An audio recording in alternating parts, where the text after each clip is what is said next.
Sir చాలా దగ్గర వాళ్ళు ప్రెస్లో చూపించారండి, నిన్న మొన్న చూపించారండి కల్తీ మద్యం అవుతుందని చెప్పి. ఇవాళ తక్కువ మద్యం రేటు అమ్మి 100 రూపాయలు క్వార్టర్ పెట్టి జనాలు పడింది చంద్రబాబు నాయుడే. మందు రేట్లు తగ్గించేస్తాం, మందు రేట్లు తగ్గించేస్తాం ప్రభుత్వం కొత్త అని చెప్పి ఇవాళ చేసిన దుష్ప్రచారం ఆయనే చేశారు.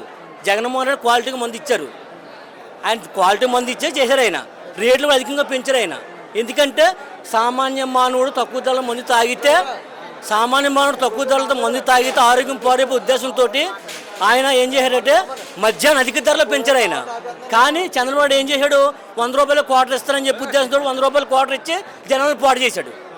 అది జరిగింది. ఇక్కడ మద్యం టీడీపీ వాళ్ళు మధ్య కుంభకోణం చేశారనేది మీ వాదన. కానీ పవన్ కళ్యాణ్ గారు ఎందుకు దీన్ని ప్రశ్నించట్లేదు? ఆయన ప్రశ్నించడానికి ఆయన లోన ఆయన బాధ ఆయనకు ఉంది. ఎందుకంటే ఆయన మోడీకి దొత్తును, చంద్రబాబుకి దొత్తును. ఆయన గట్టిగా మాట్లాడాడు ఆయన. ఎందుకంటే ఆయన సంపాదన ఆయనకు కావాలి. పవన్ కళ్యాణ్ వాడు ఒక బినామీ టైప్ అనమాట, వేస్ట్ క్యాండిడేట్.